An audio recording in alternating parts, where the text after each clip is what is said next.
오늘 우리가 읽은 이 사건은 시간이 꽤 걸리는 사건이에요. 이제 우리가 잘 아는 대로 요셉이 30세의 애굽 총리가 되는데 맨 마지막에 오늘 지금 옥에 갇혔던 이야기가 나오는데 그 옥에 갇혔던 이야기가 한 2년 정도 옥에 갇혔던 것을 볼 수 있습니다. 그러면 28살까지 17살에 팔려서 약 한 11년 정도의 시간을 이 보디발 장군의 집에서 생활했던 것으로 이렇게 보입니다. 그러니까 그 10년 동안 살아가면서 하나님께서 요셉에게 복을 주시고 함께 하셔서 은혜를 베푸셔서 요셉으로 하여금 형통한 자가 되게 하시고 요셉이 손을 대는 일마다 다 복이 되게 하는 그러한 역사를 베푸셔서 그 역사를 주인이 곁에서 요셉을 살펴보면서 그것을 보게 되고 그래서 집안의 모든 재반의 사물을 요셉에게 다 맡기는 그러한 일들이 벌어졌다라고 우리에게 설명하는 것이죠. 자, 이 겉으로 드러난 부분은 그렇습니다. 겉으로 드러난 부분은 그렇고 오늘 내용이 나와 있는 내용은 그렇게 된다고 하는 것이죠. 자, 그러면 오늘 성경이 기록하고 있는 이 내용들 이면에 있는 요셉의 상태를 좀 살펴보고자 합니다. 어떻습니까? 17살의 나이에 형들에게 죽임을 당하려고 하다가 가까스로 노예가 된 이러한 요셉의 형편을 여러분 한번 상상을 한번 해보십시오. 요셉의 마음이 어떻겠습니까? 죽을 맛이죠. 정말 비참한 상태입니다.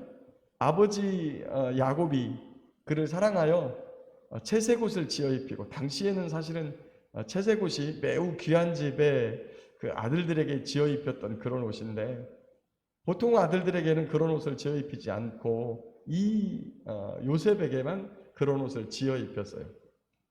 자기가 사랑했던 아내 라헬, 그가 남겨놓은 아들, 그리고 또한 마지막 베냐민을 낳다가 죽었는데 베냐민은 어떻게 보면 참 안타까운 아들이죠. 그를 낳다가 엄마가 죽어서 때로는 엄마 없이 자란 그가 조금 안타깝기도 하지만 또한 그 사랑하는 아내가 죽었다고 하는 이런 이중적 감정이 베냐민에게는 있어요. 그러나 이 요셉에게만큼은 요셉은 매우 특별했던 그런 아들로 이렇게 봅니다. 이 요셉이 갑자기 이스라엘의 삶 속에서 사라져 버렸죠. 형들의 증언에 의하면 그가 짐승들에게 찢겨 죽임을 당한 이러한 소식을 듣고 매우 슬퍼했던 아버지. 그 아버지를 볼 수 없는, 그러나 우리가 어디 상황을 보면 나중에 이제 쭉 지나가면 이 총리가 되어서도 아버지 집에를 찾아가지 못하거든요. 아버지 집에 찾아가지 않는 것인지 찾아가지 못하는 것인지 어쨌거나 고향 땅으로 돌아가지 못해요. 그런 요셉의 마음속에 굉장히 형들에 대한 섭섭함과 그 다음에 아버지에 대한 그리움, 동생에 대한 그리움이 가슴속에 절절하게 매여져 있는 그러한 삶을 살아가고 있는, 그럼에도 불구하고 하나님께서 그와 함께 하셔서 그가 손대는 일마다 잘되게 하시고 형통하게 하시고 복을 내려주셔서 그가 함께하는 이 보디발 장군의 집에도 여호와의 복이 임하는 놀라운 은혜가 임했다는 것이죠. 그런데 어느 날 그의 보디발 장군의 아내가 이 요셉을 꾀죠. 요셉이 그걸 거부합니다. 그리고 오히려 누명이 씌워져서 옥에 갇히는 이러한 형국을 맞이하죠. 이 상황 속에서 하나님께서도 이런 상황 속에서도 계속적으로 21절에 보니까 여호와께서 요셉과 함께 하시고 보디발 장군의 집에 팔려갔을 때에도 2절에 보면 여호와께서 요셉과 함께 하심으로 그가 형통한 자가 되어 그의 주인 애굽 사람의 집에 있으니 그의 주인 여호와께서 그와 함께 하심을 보며 여호와께서 그의 범사에 형통케 하심을 보았더라. 그리고 그가 여주인이 동침하자고 하는 청을 거절하고 억울한 누명을 쓰고 또다시 옥에 갇혔는데 그 23절에도 무엇라고 말하느냐? 23절 중간에 보면 이는 여호와께서 요셉과 함께 하심이라 여호와께서 그를 범사에 형통하게 하셨더라. 여러분, 요셉의 삶이 불통입니까? 형통입니까? 그렇죠. 아멘. 형통이죠. 그런데 우리는 이러한 삶을 살아가는 사람을 불통이라고 생각합니다. 왜 그러냐면 우리가 생각하는 형통은 높은 자리에 올라가고 좋은 일이 있어야 되고 건강해야 되고 그리고 돈 잘 벌어야 되고 사람들에게 존경받아야 되고 억울한 일 당하지 않아야 되고 이래야 우리는 형통이라고 생각합니다. 그런데 요셉의 삶은요, 형들에게 팔렸죠. 미움받았죠. 억울한 일 당했죠. 선한 일 하고도 인정받지 못하죠. 사람들에게 욕먹죠. 손가락질 당하죠. 억울하죠. 이런데 성경에서는 무엇라고 말합니까? 형통하다고 말합니다. 형통이라고 하는 것은 형편이 매우 잘 통해서 물이 잘 흘러가듯이 유유히 삶이 아주 순적하게 풀려나가는 것, 이런 것을 형통이라 그래요. 그런데 이러한 삶을 이런 고난의 삶, 아픔의 삶, 억울한 삶, 이런 삶을 살아가고 있는 요셉의 삶이 형통이라고 오늘 말씀하신다. 그러면 왜 요셉의 삶을 성경이 형통이라고 기록할까? 첫 번째는 하나님께서 계획하시고 있는 일들이 요셉에 의해서 순적하게 이루어지기 때문이에요. 하나님이 무엇을 계획하고 계십니까? 훗날 깨닫습니다. 하나님이 이 세상 사람들을 구원하시려고, 앞으로 큰 가뭄으로 인해서 수많은 사람들이 이 기근에 죽어갈 텐데 그 사람들을 구원하시려고, 또 장차 메시아가 올 이 예수 그리스도의 계보를 가지고 있는 그 계보 속에 있는 사람들을 이 세상에 보존하고 하나님의 메시아 계획을 이루기 위하여 이 요셉을 사용하시는 일들이 차근차근 준비되어지고 있기 때문이에요. 두 번째,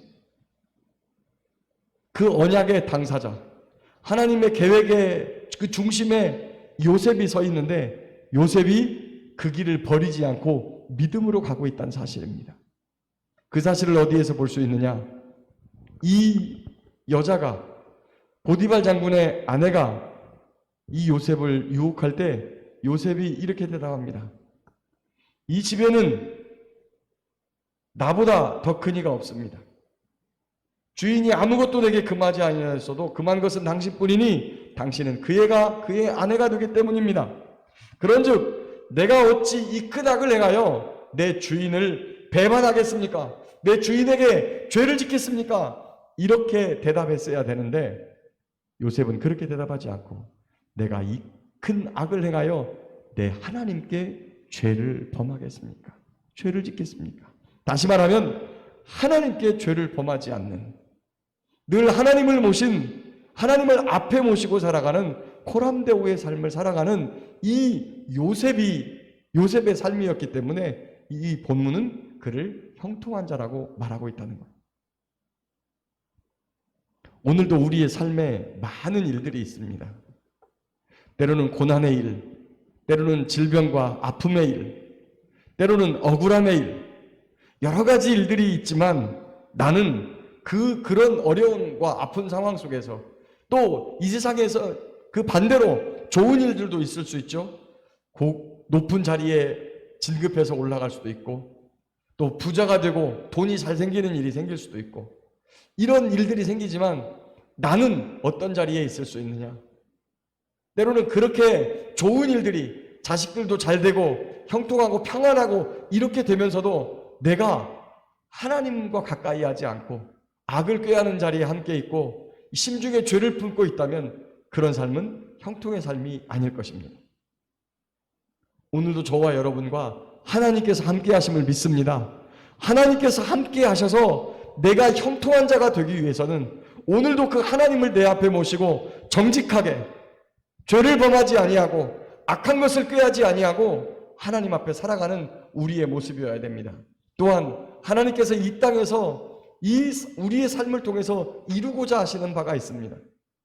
이 요셉이 있을 당시에는 그 당시 때는 2000년 전에 이 땅에 오셨던 메시아를 오게 하시려는, 지금은 그 메시아로 오셨던 예수님이 십자가를 지시고 부활하신 다음에 하늘 보좌로 승천하셨다가 다시 오실 계획을 하고 계십니다. 이제 그 말씀을 이루기 위하여 이 땅에 믿음의 사람들을 택하시고 교회를 세우셔서 이 교회를 통하여 그 하나님의 나라를 이루어 가는 일들을 하고 계십니다.